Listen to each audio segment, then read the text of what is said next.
Assalamualaikum warahmatullahi wabarakatuh. Apa kabar anak-anak semua?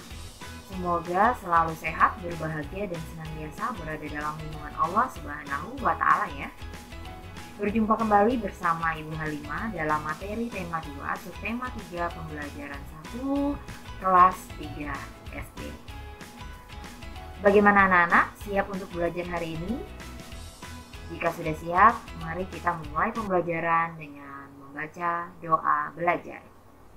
Berdoa dimulai.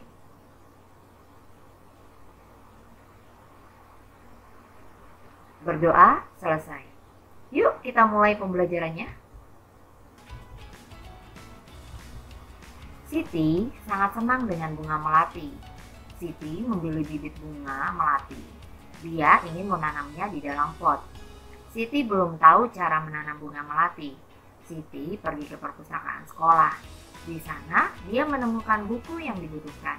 Buku tentang cara menanam melati di dalam pot. Berikut petunjuk perawatan melati yang Siti baca. Yang pertama, siapkan pecahan batu bata merah atau pecahan genting, susun di dasar pot. Lalu, campurkan pasir, tanah, dan pupuk kandang, masing-masing dengan bagian yang sama. Isikan pada sepertiga bagian pot. Setelah itu, letakkan di atas lapisan pecahan batu bata merah atau genting. Kemudian, masukkan bibit melati. Sisakan media lama yang masih menempel. Tujuannya agar tanaman dapat beradaptasi dengan media baru. Lalu, tambahkan campuran pasir, tanah, dan pupuk kandang. Jangan isi pot sampai penuh. Sisakan 2 cm dari bibir pot untuk memudahkan penyiraman. Pastikan tanaman dapat berdiri kokoh, siram tanaman dengan air secukupnya, lalu bersihkan bagian luar pot dari kotoran. Letakkan pot di tempat yang diinginkan. Buatlah tanda centang di dalam kotak bilang kalimat-kalimat di bawah ini sesuai dengan petunjuk perawatan tanaman melati. Nah, anak-anak, tadi kita sudah membaca ya cara langkah-langkah menanam tanaman melati. Sekarang mari kita simak kalimat-kalimat di bawah ini. Batu bata merah dan pecahan genting diletakkan di dasar pot. Benar ya? Maka kita beri tanda centang. Selanjutnya, pasir, tanah, dan pupuk kandang digunakan sebagai media tanam. Dan itu jawabannya benar. Pupuk kandang harus dicampur lebih banyak daripada tanah dan pasir. Ini jawabannya tentu tidak benar, karena tadi harus dicampur sama rata. Selanjutnya, campurkan pasir, tanah, dan pupuk kandang diisikan ke dalam pot sampai penuh. Dan ini juga tidak benar, karena kita harus menyisakan 2 cm untuk penyiraman. Media lama dibiarkan tersisa pada akar bibit melati. Ya, kemudian kita harus memastikan tanaman melati berdiri dengan kokoh. Benar. Siram tanaman melati dengan air sebanyak-banyaknya. Nah, ini salah karena harus menyiram dengan air secukupnya.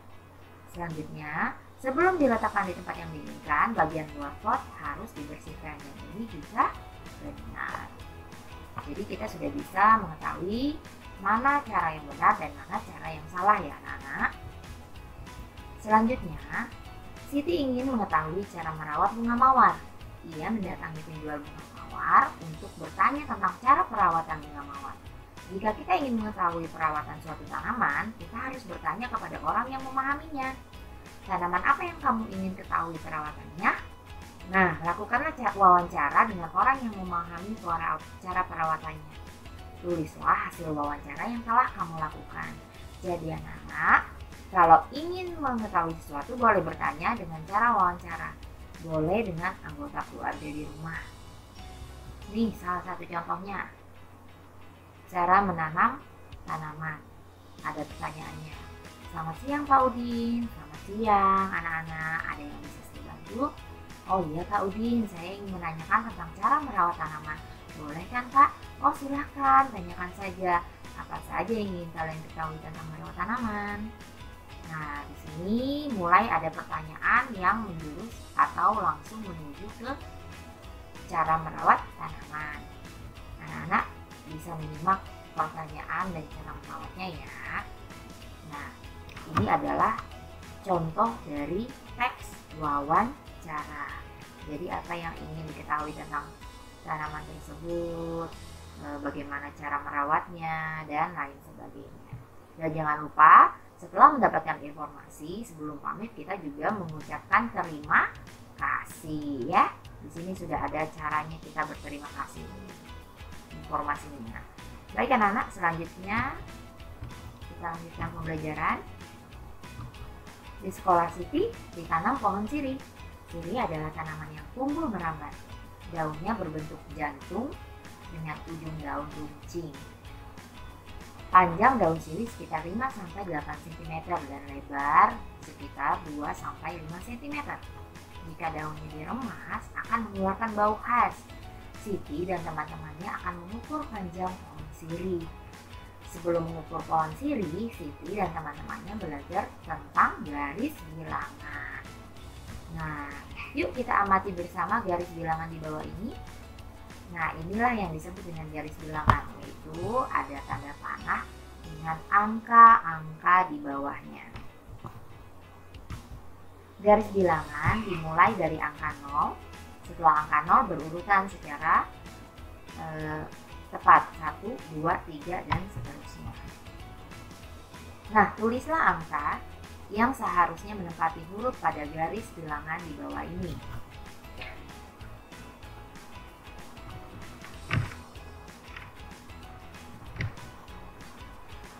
Oke, ada huruf S-I-R-I-H atau sirih. Nah, bagaimana caranya? Mari kita ganti hurufnya menjadi angka berurutan seperti angka bilangan di atas. Yang pertama 0, lalu kemudian angka 1. Kemudian kita tulis S-nya 1. Karena di sini 1 ya. Selanjutnya 2, lalu ada huruf I. Kita ganti dengan 3. Kita tulis angka 3. Kemudian 4, R-nya 5, 6, 7. Ini ya, 6, 7. I-nya 8, 9, dan H-nya 10. Mudah ya anak-anak? Selanjutnya, sekarang kita bantu Siti melakukan pengamatan pertumbuhan pohon sirih. Pohon sirih yang baru ditanam berada di posisi A pada angka 0. Setelah beberapa waktu, panjang pohon sirih ada di posisi B pada angka 2. Nah, coba kita lihat. Nah, ini ya anak-anak ya. Posisinya dari 0 ke 2. A ke B. Dari posisi A menjadi posisi B berpindah 2 satuan. Kita dapat menuliskan bentuk penjumlahannya 0 tambah 2 sama dengan 2. Sekarang kita menuju ke contoh lainnya. Panjang pohon sirih ada di posisi angka 3. Setelah beberapa waktu, pohon sirih bertambah 2 satuan. Nah, kita punya garis bilangan. Panjang posisi pohon sirih yang pertama ada angka 3. 1, 2, 3. Maka dari 0 ke 3. Lalu dilanjutkan panjangnya bertambah 2 satuan. Dari angka 3 ya kita menghitungnya. 1, 2. Oke. Jadinya keseluruhannya adalah 5 satuan. Maka dapat dituliskan menjadi 3 ditambah 2 sama dengan 5. Baik, contoh berikutnya. Jika panjang pohon sirih di angka 4 dan setelah beberapa waktu tumbuh 7 satuan. Berapa panjang pohon sirih sekarang? Kita ambil lagi garis bilangan. Kita boleh menambahkan 10, 11, 12 sampai sepanjang mungkin yang sesuai dengan permintaannya. Baik. Panjang pohon sirih yang pertama 4. 1, 2, 3, 4, maka ini 0 sampai 4. Dimulai lagi dari 4, kita hitung 7 satuan. 1, 2, 3, 4, 5, 6, 7. Maka dari 4 hitungan langkah 7 ada 11. Maka jadinya adalah dapat dituliskan 4 ditambah 7 sama dengan 11. Paham ya anak-anak cara mengerjakan garis bilangan sesuai dengan angka yang diminta? Baik, selanjutnya Siti sedang membantu ibu merapikan lemari baju. Di lemari ada beberapa kain batik milik ibu. Siti memperhatikan motif yang ada pada kain batik. Ada bermacam-macam motif daun dan bunga. Siti sangat tertarik dengan motif daun dan bunga. Setelah membantu ibu, Siti menggambar hiasan dengan motif tumbuhan. Nah, ini ada motif tumbuhan dari kain baju ibu. Wow, indah-indah ya anak-anak ya, keren sekali. Nah, karena batik ini motifnya cantik, maka Siti berupaya untuk menggambar. Kita lihat gambaran Siti diwarnai. Wah, indah sekali ya motifnya. Anak-anak juga bisa menggambar motif bunga sesuai keinginan dan diwarnai dengan cantik. Baik anak-anak, sekian yang bisa ibu sampaikan. Semoga bermanfaat. Terima kasih. Assalamualaikum warahmatullahi wabarakatuh.